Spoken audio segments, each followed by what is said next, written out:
My name is Maxim Ersavi, and we're gathering here for a very kind of unique moment, even for this region. In one room, we gathered LGBTI activists for the whole region of Eastern Europe, and this is the first kind of a TV interview where we managed to talk about these issues in general, pan-regionally. So I'm going to start with asking questions about your own countries, but in kind of regional perspective. And I think start with Svetlana. I'm talking about Russia as the biggest country in region, as a bigger troublemaker, because we know that basically all our problems inside smaller countries kind of started out with this anti-gay propaganda law in Russia and Russian attempts to push it as foreign policy. I talked to you over a year ago, and we talked about rising violence in Ukraine, comparing to Russia. And then you said to me, and it's, by the way, following ILGA Europe index, that Russia went up a couple of positions. You said that the situation got a bit even better after the war in Ukraine started. Is it still the trend? Well, I would say that it's really complicated, because on the one hand, we have really more people who support us. And on the other hand, we have a lot of problems with legislation. We have this so-called propaganda law, we have this foreign agent law, and all these things. And of course, the level of homophobia and level of violence is increasing constantly. And Volodymyr, talking about Ukraine, obviously rising violence in Ukraine, but in couple of recent days with really unique kind of conference, for example, happening in Kyiv, where activists from the whole region in Europe gathered together. They're all kind of confused about the message with Ukraine. On the one hand, you have historic legislation passing anti-discrimination law. On the same time, you have rising violence against gay people on unprecedented levels. And today we saw this poll, new poll releasing, saying that over 68% of Ukrainians still have negative views towards gay people, and in some cases, the statistics even got worse in the recent 2 days. So, do you have also kind of mixed feelings of what is happening? Yes, it's look like the very strange mix of. From one hand, yes, we really have some small improvements in our legislation, but they're very small and very decorative, and it's the problem that actually there is still no laws that protect people against from violence. And now our government's making everything just to make visibility of reforming this field with anti-discrimination, because this small amendment to labor code, which has prohibited discrimination toward LGBT people, it's only the small drop in the sea of problem that's facing LGBT people in Ukraine. And together with rising right movements in Ukraine, we see this increasing of the violence against LGBT, and this talks of politics that blaming LGBT for the problem inside Ukraine. Well, the situation got worse in the whole region of Eastern Europe since mid-2000s, right? And, well, how many of you get death threats on the regular basis? Can you raise hand? Yes, sometimes. Yeah. Well, around Pride festivals or something like public activities. Well, that's not normal for a regular human being either, right? So I'm just kind of worried how many of you think that the world, especially Europe, doesn't know enough about LGBT issues in Eastern Europe. Do you agree that this is the issue? They don't know enough, or they don't care enough? It is the issue. For example, it evidenced with the case of Russia and the rise of the homophobic sentiments in Russia and the passing of the anti-propaganda bill.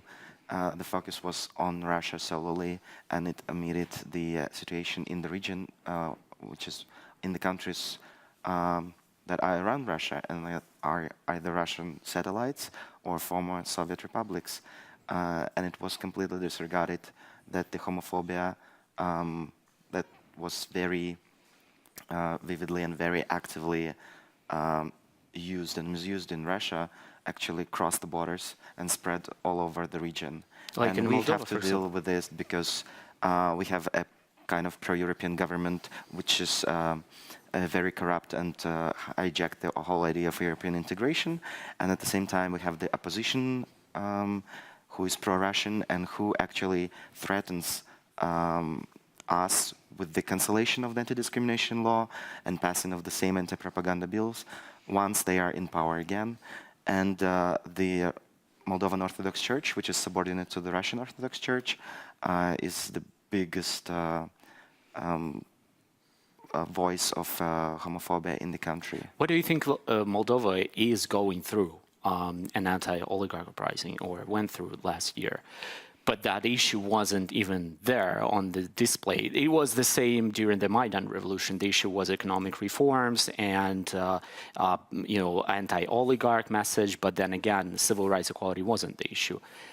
Why do you think it's not happening like in Moldova, for example? It was the same. The protest started in spring 2015.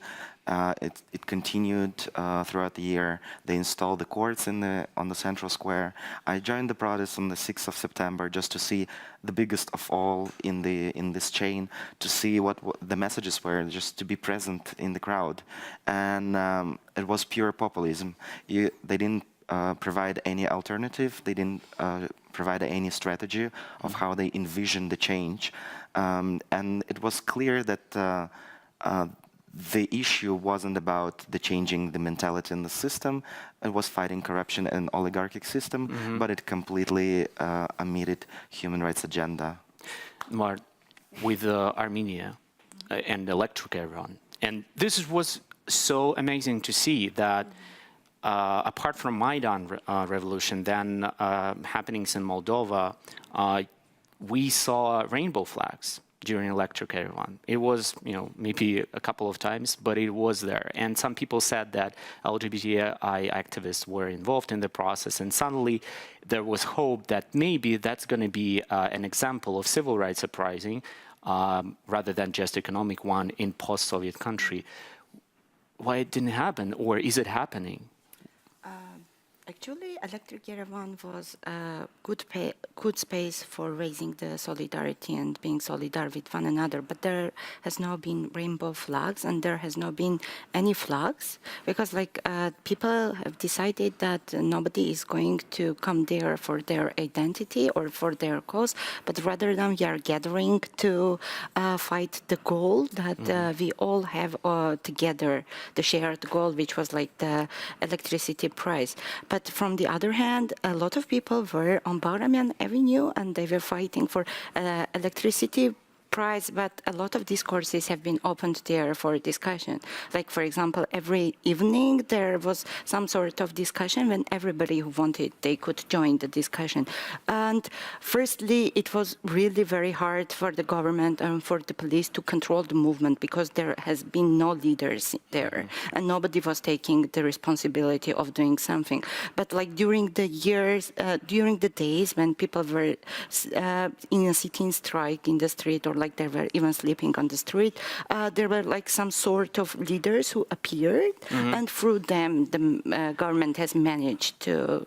But don't you scare that, for example, that was the main topic during the Maidan, because LGBT organizations and activists decided not to push the agenda of civil rights because, well, it's pro-European revolution. Then in the end, we will have our equality by, rejoining Europe. But that was a great mistake because during the revolution, there were no rainbow flags. People didn't see that gay people were helping out actively the revolution. And now, you can face arguments that where the hell were you during the revolution? Why should I care now about your rights? I understand that those Maidan and Electric Iran are completely different, but dynamic is the same. Yeah, actually, I agree that, but there are like some sort of places that have been occupied by certain people. Like, for example, everybody knew that in this corner of a street, like the feminists are there, and this is like the LGBT community. They identified them without even like symbols, because Armenia is a small country and Yerevan is like much smaller. If there are some people whom people identify as being a part of the LGBT community, they are so visible that everybody can recognize them. And that's a security threat, right? Yeah. It's actually, anyway, it's the same situation that was in Kyiv during Maidan. Everybody knows our main LGBT activists, and they were at Maidan, and we have a lot of like pictures of them on Maidan, like videotapes. But still, if they're not with the LGBT symbolic, and if they're not putting themselves in agenda, so. People now saying that there was no LGBT supporting Maidan. Yeah, So but it's even if the people knows that these people are LGBT activists. So now they are not recognizing them as an LGBT activist supporting Maidan. Yeah, but it's a matter of leadership as well. If you're taking some leader role in the movement, that's really important. For example, after elected Yerevan, and like after the police with water cannons have Dispersed the protesters. After that, that was our organization, Pink Armenia, who started to do fact-finding about the cases, and we started to gather the testimonies, and also like we have opened a website for Electric Yerevan, and we were the ones who were managing that. So like to show that we are here and we have our input in everything that is going on in Armenia. That's what's important. And Electric Yerevan is not the only case. LGBT people are everywhere in all sorts of movements that is happening. Anna, I want to address the Georgia issue because, for example, for Moldova and Ukraine, they're going through a similar process of integrating into a trade space. And it was for many LGBT groups and for all queer people kind of a sign that maybe because of that, we can overcome larger homophobia, because we can say like, well, you have to do that in a way to push for greater economic rights, and then we will discuss the issue. But then what is happening that now Georgian government, after getting visa-free regime with ES, is pushing a referendum that could ban same-sex marriages in the country. Don't you feel kind of that the whole process was political theatrics in a way to get this regime, and without the government caring about the issue at all? Okay, I'll just make a small correction. Yeah. So it's not about banning same-sex marriages because it's not allowed. Just because Georgian language is not gendered in and of itself, in the constitution we have no specific gender dimension of marriage. So now they want to impose that gender dimension and make marriage as a unity of man and woman. So that's the case. They started to talk about it like it's kind of a pre-election campaign, but it can take serious dimensions because gender and sexuality issues are always very kind of a good tool to play with before elections, because it's kind of connected to sentiments and to I don't know, nationalism that is always kind of rampant in Georgia. So, but the thing is that we are not even given the visa-free movement now. We are still on the performing mode. We have to perform for Europe, and we have to be good. So it's kind of an ambivalent situation what's going now. And it's really kind of hilarious. Everybody who is speaking in this room, I can say, yes, that is happening in Georgia as well. So we are going the same processes. So maybe kind of taking advantage of being in the same situation can save some experience, or, yeah. But what do you all think about it? Because all these countries you represent here, they're absolutely dramatically now different, but they have this common Soviet background. And I think that's fascinating that homophobia and homophobic attitudes unite all those countries despite difference in economies and history and so on and so on. But how do you make sure that we're not following the same path like in Central Europe, right? They pushed for greater civil rights equality because of European integration. And then when European integration happened, most forces started rolling back those civil liberties because the general population still doesn't get the concept of equality. How do we not make the same mistake in Eastern Europe? What do you think? Can I comment, just like to continue? I think it's kind of a double phase of globalization and what is happening now, not only in our region, but like globalization unites countries with the same values, but also pushes nationalism and homophobia as something really, as something that can underline your identity in this globalizing world. So I think Russia is using that really well, and European countries must be more concerned and attentive to all these nationalistic tendencies in the countries. So make it that are sometimes encouraged even. Yeah. I think the difference between us and the Central European countries is that they haven't been affected by the Russian or Soviet influence as much as we are. And we're still present in this media space, in the cultural space, linguistic space. And there are a lot of people in Moldova, for example, who do not speak the state language, which is Romanian, and they watch Russian TV channel. And this is the pure propaganda that is brainwashing their minds.